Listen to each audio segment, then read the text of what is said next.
আদালতে এবার বড় ধাক্কা খেলো রাজ্য।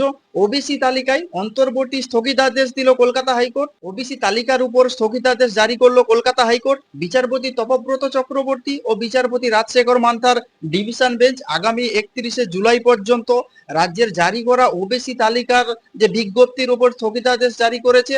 আগামী 24শে জুলাই এই সংক্রান্ত মামলার পরবর্তী শুনানি হবে কলকাতা হাইকোর্টে এবং মামলাকারীদের সঙ্গে সহমত কলকাতা হাইকোর্ট। মঙ্গলবার মামলাটি ওঠে বিচারপতি রাজশেখর মান্থা ও বিচারপতি তপব্রত চক্রবর্তীর ডিভিশন বেঞ্চে। সোমবার রাজ্য সরকার পোর্টাল চালু করে সমস্ত দপ্তরের কাস্ট সার্টিফিকেট জমা দেওয়ার আবেদন করতে বলেছিল, তাতে স্থগিতাদেশ দিয়েছে কলকাতা হাইকোর্ট। এদিনের শুনানিতে বিচারপতি রাজশেখর মান্থা বলেন, রাজ্যের তরফে এখনো পর্যন্ত বিভিন্ন বিষয়ে যে 4-5টা বিজ্ঞপ্তি জারি করা হয়েছে তার মাধ্যমে সরাসরি আদালতের নির্দেশকে অমান্য করা হয়েছে। আমরা আগেও বলেছি ওবিসি শ্রেণীর 66 সম্প্রদায় নিয়ে প্রয়োজনীয় পদক্ষেপ করার জন্য। বিচারপতি রাজশেখর মান্থার পাশাপাশি রাজ্যের উদ্দেশ্যে বিচারপতি তপব্রত চক্রবর্তীর মন্তব্য, আপনারাও বলেছেন যে আপনারা সুপ্রিম কোর্টের রায়ের অপেক্ষা করছেন, আমরাও বলেছি ঠিক আছে, তাহলে সেই পর্যন্ত কোনো পদক্ষেপ করবেন না। এরপর বিচারপতি রাজশেখর মান্থা প্রশ্ন করেন, আপনারা অর্ধেক কাজ করেছেন 2012 সালের ওবিসি আইন অনুযায়ী, তারপর আবার 1993 সালের আইনে ফিরে গিয়েছেন,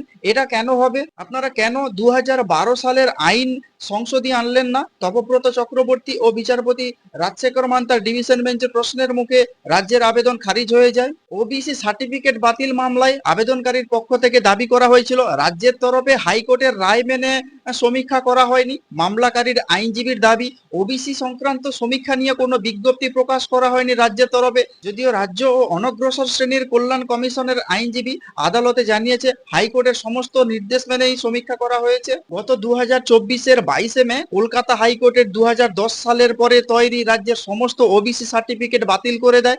উচ্চ আদালতের রায় অনুযায়ী 2010 সালের আগে 66টি সম্প্রদায়ের ওবিসি সংক্রান্ত শংসাপত্র বৈধ, ফলে তারপর থেকে তৈরি সব ওবিসি শংসাপত্র বাতিল হয়ে যায়। এই রায়কে চ্যালেঞ্জ করে রাজ্য সরকার সুপ্রিম কোর্টের দ্বারস্থ হয়, যদিও কলকাতা হাইকোর্টের রায়ে স্থগিতাদেশ দেয়নি সুপ্রিম কোর্ট, ফলে মামলাটি এখন কলকাতা হাইকোর্টের বিচারাধীন রয়েছে। এই মামলার পরবর্তী শুনানি হবে আগামী 24শে জুলাই। ওবিসি তালিকার উপর আজকের এই স্থগিতাদেশ জারি করে কলকাতা হাইকোর্ট এবং রাজ্য সরকারকে এক প্রকার চ্যালেঞ্জের মুখে ফেলে দিয়েছে। তো আপনারা কি বলবেন যে ওবিসি সংক্রান্ত মামলায় হাইকোর্টের এই নির্দেশ নিয়ে যদি আপনারা কোনো কিছু বলতে চান তাহলে অবশ্যই কমেন্টস বক্সে কমেন্টস করতে পারেন। আর নজর রাখুন নাসিন্দা টিভিতে।